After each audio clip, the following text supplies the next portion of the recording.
Welcome to Lecture 0206 Image Recognition, Game AI and Recommendation Systems। ये lecture deep learning के 3 सबसे practical और popular applications पर based है। आज हम देखेंगे कि कैसे रियल वर्ल्ड प्रॉब्लम्स को CNNs रीइंफोर्समेंट लर्निंग और फिल्टरिंग टेक्निक से सॉल्व किया जाता है। अगर आपने कभी अपने फोन से फेस अनलॉक किया है, नेटफ्लिक्स पर सजेशंस देखे हैं या गेम में स्मार्ट अपोनेंट से खेला है माइनस, तो आपने इन टेक्निक्स को एक्शन में देखा है। इस लेक्चर का उद्देश्य यह है कि आप समझ सकें कि इन सिस्टम्स के पीछे कौन कौन से डीप लर्निंग मॉडल्स काम करते हैं।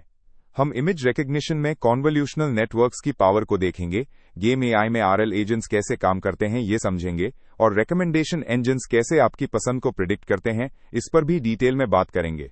लेक्चर के अंत में आपको एक स्ट्रॉन्ग फाउंडेशन मिलेगा रियल वर्ल्ड एआई सिस्टम्स को समझने और डिजाइन करने के लिए। डीप लर्निंग आज के समय में हर डिजिटल प्रोडक्ट का कोर बन चुका है, चाहे वो इमेज सर्च हो, सेल्फ ड्राइविंग कार हो या पर्सनलाइज्ड रिकमेंडेशंस। CNNs और RNNs जैसे मॉडल्स बहुत सारी इंडस्ट्रीज में यूज हो रहे हैं। CNNs को इमेज रिलेटेड प्रॉब्लम सॉल्व करने में यूज किया जाता है, जैसे फेस रिकग्निशन या ऑब्जेक्ट डिटेक्शन। वहीं RNNs का इस्तेमाल सिक्वेंशियल डेटा जैसे लैंग्वेज और स्पीच में होता है, लेकिन गेम्स में भी रीइंफोर्समेंट लर्निंग के साथ इनका यूज देखने को मिलता है। आज की लेक्चर में हम इन मॉडल्स के रियल वर्ल्ड एप्लीकेशंस देखेंगे, स्पेशली 3 कैटेगरीज में: इमेज रिकग्निशन, गेम एआई और रिकमेंडेशन सिस्टम्स। ये तीनों ही डोमेन्स डीप लर्निंग के लिए परफेक्ट प्लेग्राउंड है, क्योंकि यहां लार्ज डेटा होता है, पैटर्न डिस्कवरी की जरूरत होती है और पर्सनलाइजेशन बहुत इंपॉर्टेंट होता है।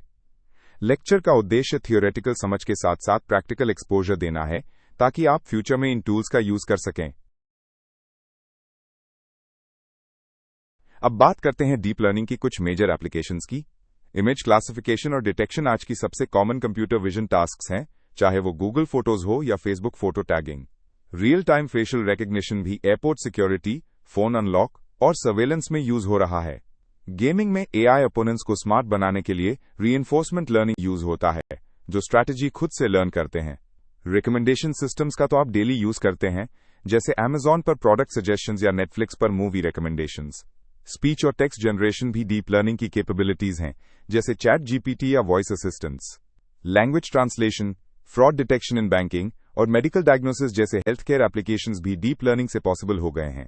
इससे हमें यह पता चलता है कि डीप लर्निंग सिर्फ एकेडमिक कॉन्सेप्ट नहीं है, बल्कि ये हर मॉडर्न डिजिटल सिस्टम का कोर बन चुका है।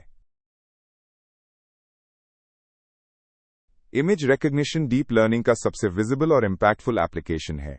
इसका मतलब है किसी इमेज में मौजूद ऑब्जेक्ट या पैटर्न को आइडेंटिफाई करना, जैसे कि फेस डिटेक्शन, व्हीकल क्लासिफिकेशन या cancer cell identification.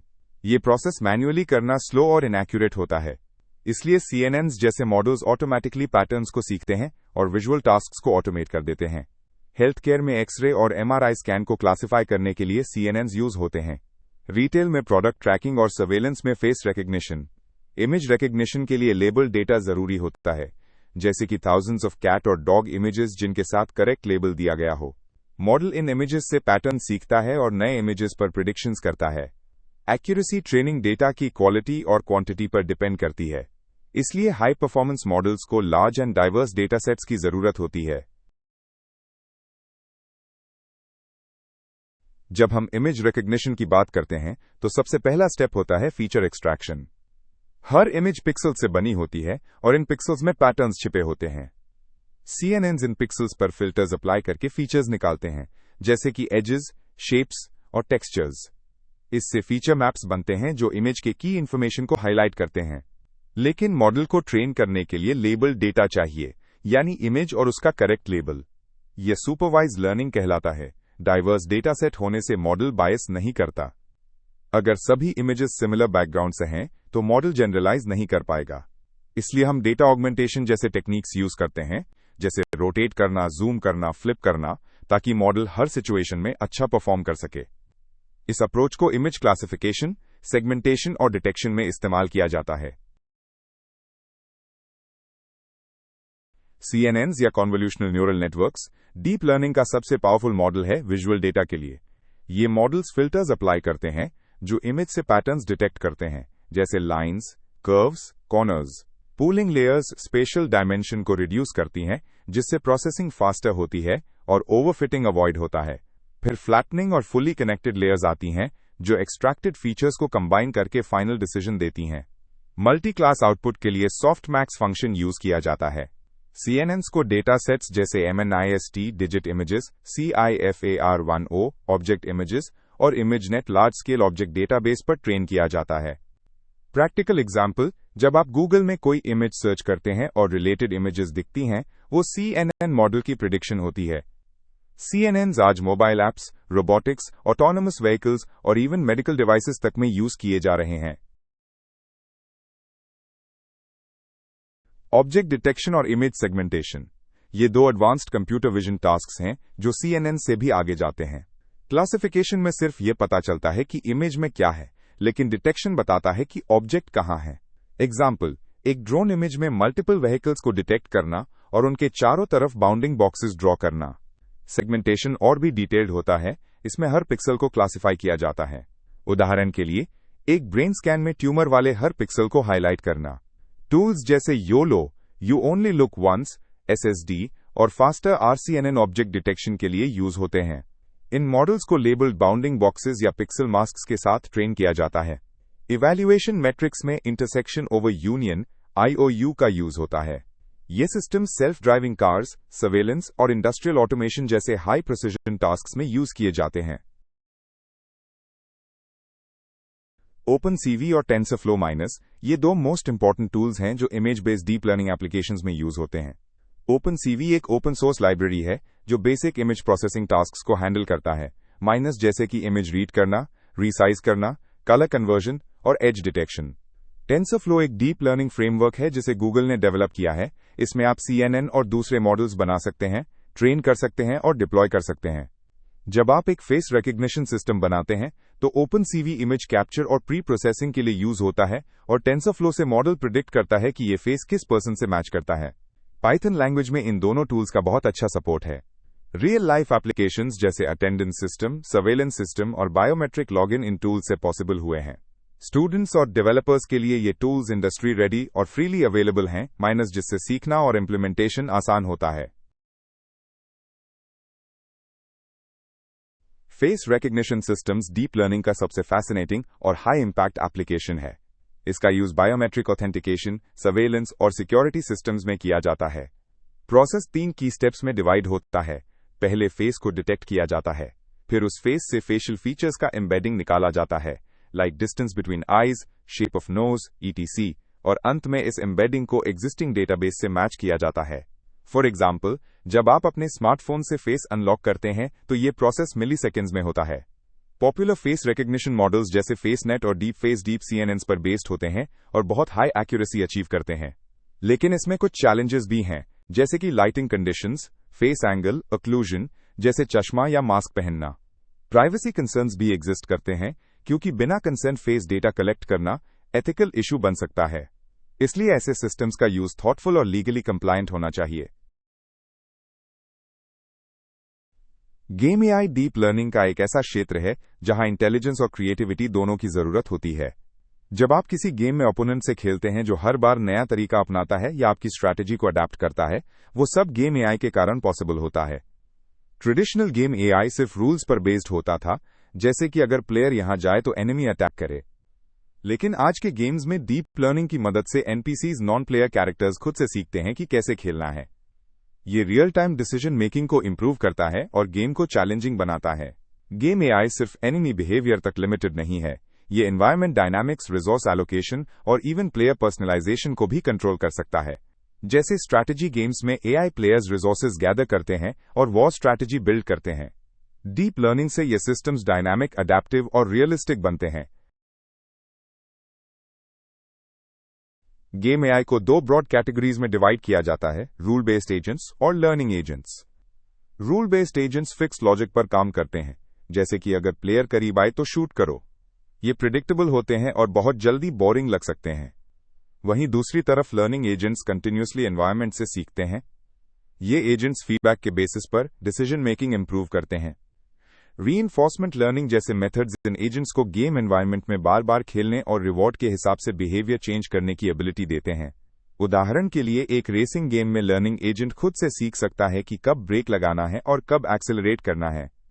Rule based systems fast होते हैं और लाइट वेट, लेकिन लॉन्ग टर्म अडेप्टेबिलिटी के लिए लर्निंग एजेंट्स बेटर चॉइस होते हैं। Modern games like FIFA, PUBG या रियल टाइम स्ट्रैटेजी गेम्स में लर्निंग एजेंट्स का यूज बढ़ता जा रहा है। रीइंफोर्समेंट लर्निंग (आरएल) एक ऐसा डीप लर्निंग टेक्निक है जो एजेंट को रिवॉर्ड और पनिशमेंट के थ्रू ट्रेन करता है। गेम एनवायरनमेंट को एक काइंड ऑफ क्लासरूम की तरह ट्रीट किया जाता है, जहां एआई एजेंट खुद खेलकर सीखता है। हर एक्शन के बाद उसे रिवॉर्ड या पेनल्टी मिलता है और वो उसी हिसाब से अपनी स्ट्रैटेजी अपडेट करता है। Q learning, deep Q network (डीक्यूएन) और प्रॉक्सिमल पॉलिसी ऑप्टिमाइजेशन (पीपीओ) जैसी टेक्निक्स कॉमनली यूज होती हैं। एक खास बात यह है कि आरएल में एजेंट खुद से बार बार प्रैक्टिस करता है, जिसे हम सेल्फ प्ले कहते हैं। उदाहरण के लिए, अल्फा ज़ीरो ने चेस और गो जैसे गेम्स में खुद को मास्टर किया by playing against itself. RL की पावर तब दिखती है जब हमें अननोन और डायनामिक एनवायरनमेंट्स में एआई को अडेप्ट करना हो। इसलिए आरएल न सिर्फ गेम्स बल्कि रोबोटिक्स और फाइनेंस में भी यूज हो रहा है। Game environment simulations reinforcement learning के लिए बहुत जरूरी होते हैं, क्योंकि रियल वर्ल्ड में बार बार प्रैक्टिस करवाना प्रैक्टिकल नहीं होता। इसीलिए हम सिमुलेशन एनवायरनमेंट्स बनाते हैं जहां एआई एजेंट्स बिना किसी रिस्क के बार बार गेम खेल सकते हैं। ये सिमुलेशंस रियल वर्ल्ड की तरह दिखते और बिहेव करते हैं, जैसे कि एक वर्चुअल फुटबॉल फील्ड या racing track. Unity ML agents और ओपन एआई जिम जैसे टूल्स इस काम में यूज होते हैं। सिमुलेशन से एआई को हजारों सिनेरियोज में ट्रेन किया जा सकता है, जैसे क्या होगा अगर प्लेयर दूसरी डायरेक्शन में भागे, या अगर नेटवर्क स्लो हो गया तो एनिमी कैसे रिएक्ट करेगा। इससे गेम डिबगिंग, बैलेंसिंग और टेस्टिंग में भी मदद मिलती है। और सबसे बड़ी बात, सिमुलेशंस फास्ट होते हैं। एक real time game 1x speed पर चलता है, लेकिन सिमुलेशंस 10x या 100x स्पीड पर चल सकते हैं, जिससे ट्रेनिंग जल्दी हो जाती है। अडैप्टिव डिफिकल्टी और पर्सनलाइजेशन आज के गेम्स की सबसे इंप्रेसिव फीचर्स में से हैं। क्या आपने कभी नोटिस किया है कि जैसे जैसे आप गेम में बेटर होते जाते हैं, गेम और मुश्किल होता जाता है? या जब आप बार बार फेल करते हैं तो गेम थोड़ा आसान हो जाता है? यही होता है adaptive difficulty. ML models player के परफॉर्मेंस को ट्रैक करते हैं, जैसे number of wins, average time to complete task या कितनी बार प्लेयर फेल हुआ। फिर उसी डेटा से गेम की डिफिकल्टी एडजस्ट की जाती है, ताकि प्लेयर बोर्ड ना हो या फ्रस्ट्रेटेड ना हो। पर्सनलाइजेशन इससे भी एक कदम आगे जाता है, जहां प्लेयर की प्रेफरेंसेस, हिस्ट्री और स्टाइल को ध्यान में रखते हुए एनिमीज की बिहेवियर, साउंड ट्रैक या इवन लेवल लेआउट चेंज किया जाता है। इस तरह के सिस्टम्स गेमिंग एक्सपीरियंस को इमर्सिव और यूजर सेंट्रिक बनाते हैं। AlphaGo एक ऐसा नाम है जिसने एआई और ह्यूमन इंटेलिजेंस की बाउंड्रीज को रीडिफाइन किया। इसे डीप माइंड गूगल की सब्सिडियरी ने बनाया था और ये गो नाम के कॉम्प्लेक्स बोर्ड गेम में वर्ल्ड चैंपियन को हराने वाला पहला एआई सिस्टम बना। AlphaGo एक डीप रीइंफोर्समेंट लर्निंग सिस्टम था जिसने CNNs, RNNs और पॉलिसी ग्रेडियंट मेथड्स को कंबाइन किया। इसे गो के मिलियंस ऑफ ह्यूमन गेम्स से ट्रेन नहीं किया गया, बल्कि इसने खुद अपने खिलाफ खेलकर स्ट्रैटेजीज डेवलप की। ये AI traditional rule based approaches से बिल्कुल अलग था, क्योंकि इसमें क्रिएटिविटी और स्ट्रेटेजिक डेप्थ थी। AlphaGo ने दिखाया कि एआई सिस्टम्स न केवल रिपीटेटिव टास्क्स कर सकते हैं, बल्कि वो प्लानिंग, फोरसाइट और ऑप्टिमाइजेशन में भी एक्सपर्ट हो सकते हैं। इसने रोबोटिक्स, फाइनेंस और हेल्थ केयर जैसे डोमेन्स में डीप आरएल के इस्तेमाल की संभावनाएं खोल दी। AlphaGo आज भी एक इंस्पिरेशन है मॉडर्न गेम एआई रिसर्च के लिए। रिकमेंडेशन सिस्टम्स डीप लर्निंग का वो हिस्सा है जो आपकी डेली डिजिटल लाइफ में बहुत क्वाइटली काम करता है। चाहे वो YouTube वीडियो रिकमेंडेशंस हो, Netflix पर नेक्स्ट मूवी का सजेशन हो या Amazon पर आपको कौन सा प्रोडक्ट दिखे। ये सिस्टम्स यूजर बिहेवियर से सीखते हैं, जैसे आपने क्या देखा, किस पर क्लिक किया, क्या परचेस किया, कितनी देर देखा, और फिर प्रिडिक्ट करते हैं कि आपको आगे क्या पसंद आ सकता है। ब्रॉडली दो तरह के रिकमेंडेशन सिस्टम्स होते हैं, कोलैबोरेटिव फिल्टरिंग और content based filtering. Collaborative filtering दूसरे यूजर्स की पसंद से सीखता है, users like you also liked, जबकि कंटेंट बेस्ड फिल्टरिंग आइटम की कैरेक्टरिस्टिक्स पर डिपेंड करता है। You like this sci-fi movie, so here's another sci-fi. इन दोनों को मिलाकर हाइब्रिड सिस्टम्स भी बनाए जाते हैं, जो एक्यूरेसी और कवरेज दोनों इंप्रूव करते हैं। रिकमेंडर सिस्टम्स एंगेजमेंट, रिटेंशन और सेल्स बढ़ाने के लिए की टूल्स बन चुके हैं। कोलैबोरेटिव फिल्टरिंग एक ऐसा टेक्निक है जो यूजर्स के बिहेवियर पैटर्न्स के बेसिस पर प्रेडिक्शंस करता है। इसमें आइडिया यह होता है कि अगर दो यूजर्स ने पहले सेम प्रोडक्ट्स या कंटेंट को लाइक किया है, तो फ्यूचर में भी उनकी पसंद सिमिलर हो सकती है। फॉर एग्जाम्पल, अगर राम और श्याम दोनों ने एक ही तरह की 4 मूवीज हाई रेटिंग दी है, तो अगर राम एक और मूवी देखता है और उससे लाइक करता है तो सिस्टम सजेस्ट करेगा कि श्याम को भी वो मूवी पसंद सकती है। ये model user item interaction matrix बनाता है, जहां हर रो एक यूजर को और हर कॉलम एक आइटम को रिप्रेजेंट करता है। Popular methods include matrix factorisation और सिंगुलर वैल्यू डिकम्पोजिशन (SVD). इसका मेजर चैलेंज होता है कोल्ड स्टार्ट प्रॉब्लम, जिसमें नए यूजर्स या नए आइटम्स के लिए रिकमेंडेशन देना मुश्किल होता है क्योंकि उनके पास पहले का डाटा नहीं होता। कंटेंट बेस्ड रिकमेंडेशन सिस्टम थोड़ा डिफरेंट अप्रोच यूज करता है। यहां सिस्टम यूजर के पसंद के इंटरैक्शंस और आइटम के कंटेंट पर फोकस करता है। फॉर इंस्टेंस, अगर किसी यूजर ने एक्शन जॉनर की मूवीज ज्यादा देखी हैं, तो सिस्टम उससे सिमिलर जॉनर के नए मूवीज रेकमेंड करेगा, चाहे किसी और यूजर ने वो मूवी देखी हो या नहीं। इस अप्रोच में आइटम के फीचर्स जैसे जॉनर टैग्स, डायरेक्टर या एक्टर यूज होते हैं और यूजर के प्रेफरेंसेस से मैच करवाए जाते हैं। ये मेथड उन सिचुएशंस में यूजफुल है जहां नए आइटम्स बहुत होते हैं बट यूजर्स कम होते हैं। फॉर एग्जाम्पल, नई बुक्स या नई सॉन्ग्स जब लॉन्च होते हैं तब मेटा डेटा के बेसिस पर रिकमेंडेशन दिया जा सकता है। यह अप्रोच कोल्ड स्टार्ट प्रॉब्लम को पार्शियली सॉल्व करता है, स्पेशली आइटम कोल्ड स्टार्ट को, पर यह यूजर पर्सनलाइजेशन के लिए लिमिटेड होता है अगर यूजर डेटा कम हो। हाइब्रिड रिकमेंडेशन सिस्टम्स काफी एडवांस्ड और बैलेंस्ड अप्रोच प्रोवाइड करते हैं, जहां दोनों कोलैबोरेटिव फिल्टरिंग और कंटेंट बेस्ड फिल्टरिंग को कंबाइन किया जाता है। हाइब्रिड मॉडल्स का गोल होता है बेस्ट ऑफ बोथ वर्ल्ड्स लेना, कोलैबोरेटिव फिल्टरिंग की यूजर सिमिलैरिटी और कंटेंट बेस्ड फिल्टरिंग के डिटेल्ड आइटम फीचर्स। ये मॉडल्स नेटफ्लिक्स, अमेजॉन और स्पॉटिफाई जैसी कंपनीज एक्सटेंसिवली यूज करती हैं। फॉर एग्जाम्पल, नेटफ्लिक्स एक हाइब्रिड सिस्टम यूज करता है जो देखे गए शोज, सर्च टर्म्स और रेटिंग्स के अलावा शो के जॉनर और कास्ट को भी एनालाइज करता है। हाइब्रिड सिस्टम्स बेटर एक्यूरेसी और पर्सनलाइजेशन ऑफर करते हैं। इनका इंप्लीमेंटेशन कॉम्प्लेक्स होता है क्योंकि इन्हें लार्ज स्केल पर ट्रेन करना पड़ता है और ट्यूनिंग की जरूरत होती है, बट बिजनेस के पर्सपेक्टिव से ये सबसे ज्यादा इफेक्टिव सिस्टम्स होते हैं। ये न्यू यूजर्स और न्यू आइटम्स दोनों के लिए अच्छा परफॉर्म करते हैं और कोल्ड स्टार्ट प्रॉब्लम भी मिनिमाइज करते हैं। नेटफ्लिक्स और अमेजॉन रियल वर्ल्ड एग्जाम्पल्स हैं जहां recommendation systems actively user engagement और सेल्स बढ़ते हैं। नेटफ्लिक्स यूजर के देखने का पैटर्न, जैसे किस टाइम पे क्या देखा गया, कौन से जॉनर ज्यादा पसंद आए, किस मूवी को स्किप किया गया, सब ट्रैक करता है। फिर उसी बेसिस पर नए शोज रेकमेंड करता है।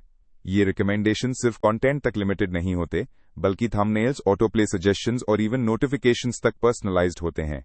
Similarly, Amazon purchase history, browsing history, wish list और कार्ट आइटम्स ट्रैक करता है। अगर आपने मोबाइल चार्जर सर्च किया तो आपको हेडफोन्स, स्क्रीन गार्ड्स या पावर बैंक्स सजेस्ट किए जा सकते हैं। ये रियल टाइम में अपडेट होते हैं और यूजर बिहेवियर के बेसिस पर कंटिन्यूअसली इवॉल्व करते हैं। इसका फाइनल रिजल्ट होता है high user satisfaction, increased convergence और ब्रांड लॉयल्टी। पर्सनलाइजेशन एक पावरफुल बिजनेस स्ट्रैटेजी बन चुका है। जब यूजर को उनके इंटरेस्ट के बेसिस पर रिकमेंडेशंस मिलते हैं, उनका एंगेजमेंट लेवल इंक्रीज होता है। उन्हें लगता है कि प्लेटफॉर्म उनकी प्रेफरेंसेस समझता है और इससे यूजर सेटिस्फैक्शन भी इंप्रूव होता है। फॉर एग्जाम्पल, अगर एक स्टूडेंट स्पॉटिफाई यूज करता है और उससे हर हफ्ते एक क्यूरेटेड प्लेलिस्ट मिलता है बेस्ड ऑन उसके प्रीवियस लिसन्स, तो वो प्लेटफॉर्म पर वापस आता है।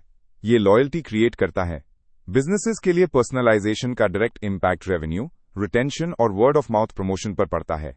मार्केटिंग कैंपेन्स पर्सनलाइज्ड होते हैं। Email subjects, push notifications, product display सब यूजर स्पेसिफिक होता है। मशीन लर्निंग की मदद से इन सब सिस्टम्स को ऑप्टिमाइज किया जाता है। कंपनीज इस डाटा को डिमांड फोरकास्टिंग, इन्वेंट्री प्लानिंग और टारगेटेड एड्स के लिए भी यूज करती हैं। डीप लर्निंग मॉडल्स को रियल वर्ल्ड में डिप्लॉय करना काफी चैलेंजिंग टास्क होता है। सबसे पहला रिक्वायरमेंट होता है लार्ज, क्लीन और बैलेंस्ड डेटा। अगर डेटा बायस्ड है तो मॉडल भी बायस्ड प्रिडिक्शन करेगा। फिर आता है हाई कॉम्प्यूटेशनल कॉस्ट। जीपीयू या क्लाउड सर्वर्स की जरूरत होती है, स्पेशली जब रियल टाइम इन्फ्रेंस चाहिए हो। रिकमेंडेशन सिस्टम्स में यूजर के हर क्लिक के बाद सिस्टम को तुरंत रेलेवेंट सजेशन देना होता है। ये तब पॉसिबल है जब सिस्टम ऑप्टिमाइज्ड हो। प्राइवेसी भी एक मेजर कंसर्न है। पर्सनलाइज्ड रिकमेंडेशंस के लिए यूजर के बिहेवियर का डेटा कलेक्ट होता है, जिसे प्रोटेक्ट करना एसेंशियल है। मॉडल ड्रिफ्ट भी एक इश्यू है। यूजर बिहेवियर टाइम के साथ चेंज होता है, लेकिन मॉडल रिट्रेन नहीं होता तो परफॉर्मेंस डिग्रेड हो सकता है। ये सब प्रॉब्लम्स को एड्रेस करने के लिए मॉनिटरिंग टूल्स, ए/बी टेस्टिंग और रीट्रेनिंग पाइपलाइंस यूज की जाती हैं। जब डीप लर्निंग रियल वर्ल्ड में अप्लाई होता है तो एथिक्स इग्नोर नहीं किया जा सकता। अगर एक रिकमेंडेशन सिस्टम कंसिस्टेंटली बायस सजेशंस देता है, जैसे सर्टेन ग्रुप के यूजर्स को लोअर क्वालिटी कंटेंट या प्रोडक्ट सजेस्ट करना, तो वो अनफेयर है। फेस रिकग्निशन में भी प्राइवेसी और कंसेंट क्रिटिकल फैक्टर्स हैं। डीप फेक टूल्स जो डीएल पर बेस्ड होते हैं, उनका मिसयूज एक सीरियस थ्रेट बन गया है। यूजर्स के बिहेवियर का डेटा कलेक्ट करना भी एथिकल तभी माना जाता है जब कंसेंट दिया गया हो। ट्रांसपेरेंसी भी इंपॉर्टेंट है। यूजर्स को पता होना चाहिए कि उनके लिए रिकमेंडेशन क्यों दिया गया। अगर मॉडल का डिसीजन ओपेक है तो ट्रस्ट बिल्ड नहीं हो पाता। इसीलिए कंपनीज को रिस्पॉन्सिबल एआई प्रैक्टिसेस अडॉप्ट करना चाहिए, like explainable AI, fairness audits और यूजर फीडबैक लूप्स। रेगुलेशंस जैसे जीडीपीआर भी ये इंश्योर करते हैं कि एआई एथिकल और अकाउंटेबल हो।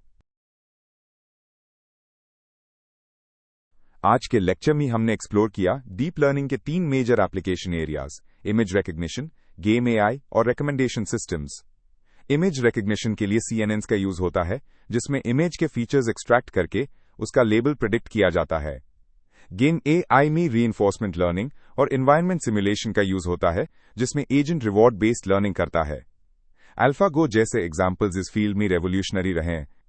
रिकमेंडेशन सिस्टम्स में हमने collaborative filtering, content based filtering और हाइब्रिड मेथड्स देखे, जो नेटफ्लिक्स, अमेज़न जैसे प्लेटफॉर्म्स पे रियल टाइम सजेशंस प्रोवाइड करते हैं।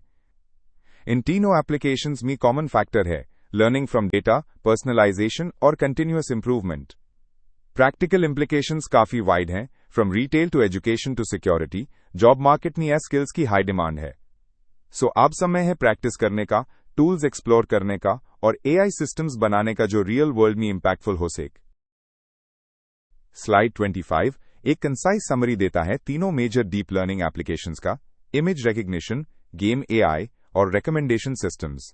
जब हम इमेज रिकग्निशन की बात करते हैं तो मेथड्स जैसे सीएनएन, ओपनसीवी और टेंसरफ्लो का उस होता है। इनके एग्जांपल्स में आते हैं फेस आईडी सिस्टम्स, एक्स-रे और MRI based diagnostics. Game AI के लिए reinforcement learning, deep Q learning जैसी स्ट्रैटेजीज यूज होती हैं, जिसे हमने अल्फागो, यूनिटी एमएल एजेंट्स और ओपन एआई जिम में देखा। ये एप्लीकेशंस गेम एनवायरनमेंट्स को रियलिस्टिकली सिमुलेट करने में मदद करते हैं। रिकमेंडेशन सिस्टम्स के लिए collaborative filtering CF, content based filtering CBF और हाइब्रिड मॉडल्स का यूज होता है। इनका real world application Netflix, Amazon और स्पॉटिफाई जैसे प्लेटफॉर्म्स पर होता है, जहां यूजर एंगेजमेंट और सेटिस्फेक्शन को मैक्सिमाइज किया जाता है। इस समरी टेबल से एक स्टूडेंट आसानी से कंपेयर कर सकता है कि किस एप्लीकेशन में कौन से टेक्निक और टूल्स रेलेवेंट हैं। ये क्लैरिटी रियल वर्ल्ड इंप्लीमेंटेशन के लिए काफी इंपॉर्टेंट है।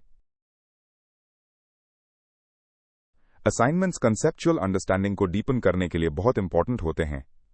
स्लाइड 26 में दिए गए क्वेश्चंस इमेज रिकग्निशन और गेम एआई पर फोकस करते हैं। पहला क्वेश्चन इमेज रिकग्निशन का डेफिनेशन और यूएसएमई डीप लर्निंग का रोल समझने के लिए है। सीएनएन्स का आर्किटेक्चर और फिल्टर्स का रोल भी पूछा गया है, जैसे कॉन्वोल्यूशन लेयर क्या करता है और पूलिंग का क्या काम होता है।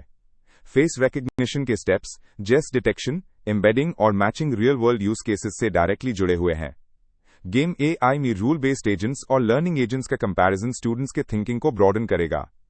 रीइंफोर्समेंट लर्निंग क्या होता है और अल्फागो कैसे काम करता है, ये क्वेश्चंस एआई के एवोल्यूशन और सक्सेस स्टोरीज को समझने के लिए क्रिटिकल हैं। अडैप्टिव डिफिकल्टी का कॉन्सेप्ट भी स्टूडेंट्स को गेम डिजाइन और पर्सनलाइजेशन के बीच की लिंक समझाता है। ये असाइनमेंट प्रैक्टिकल और एग्जाम ओरिएंटेड दोनों है। स्लाइड 27 के असाइनमेंट क्वेश्चंस रिकमेंडेशन सिस्टम्स और डिप्लॉयमेंट चैलेंजेस पर फोकस करते हैं। कोलैबोरेटिव फिल्टरिंग और कंटेंट बेस्ड फिल्टरिंग के कॉन्सेप्ट्स को क्लियरली एक्सप्लेन करने के लिए क्वेश्चंस डिजाइन किए गए हैं। हाइब्रिड सिस्टम्स के एडवांटेजेस को हाईलाइट करते हुए उनका प्रैक्टिकल एप्लीकेशन समझना भी इंक्लूडेड है, स्पेशली नेटफ्लिक्स और अमेज़न के एग्जाम्पल्स के थ्रू। पर्सनलाइज्ड एक्सपीरियंस के रियल वर्ल्ड बेनिफिट्स जैसे यूजर एंगेजमेंट, रेवेन्यू इंक्रीज और लॉयल्टी इंप्रूव करने पर डिस्कशन होगा। चैलेंजेस इन डिप्लॉयमेंट जैसे डाटा रिक्वायरमेंट, कंप्यूटेशन कॉस्ट और प्राइवेसी इश्यूज पर क्वेश्चन है, जो आज के एआई डिप्लॉयमेंट सिनेरियोज में क्रिटिकल टॉपिक्स हैं। एथिक्स के ऊपर भी स्पेसिफिक क्वेश्चन है, जो स्टूडेंट्स को एआई के सोशल इंपैक्ट पर सोचने के लिए मोटिवेट करता है। ये असाइनमेंट्स थियोरेटिकल अंडरस्टैंडिंग के साथ साथ एप्लीकेशन बेस्ड एनालिसिस भी डिमांड करते हैं, जो एकेडमिक और प्रोफेशनल दोनों वर्ल्ड में रेलेवेंट हैं। स्टूडेंट्स को एनकरेज किया जाता है कि रियल वर्ल्ड केस स्टडीज भी पढ़ें। विवा वोस प्रिपरेशन के लिए स्लाइड 28 काफी हेल्पफुल है। पहला section mainly short definition based questions cover करता है, जैसे सीएनएन किस पर्पस के लिए यूज होता है। इसका सिंपल जवाब हो सकता है इमेज क्लासिफिकेशन, फीचर एक्सट्रैक्शन क्या होता है? इसका एक्सप्लेनेशन होता है पिक्सल डाटा से यूजफुल पैटर्न्स आइडेंटिफाई करना। ओपनसीवी क्या करता है? स्टूडेंट्स को बताना होगा कि ये एक इमेज प्रोसेसिंग लाइब्रेरी है जो प्री प्रोसेसिंग में यूज होता है। रीइंफोर्समेंट लर्निंग से ट्रेंड एक गेम का एग्जाम्पल देना होगा, जैसे अल्फागो।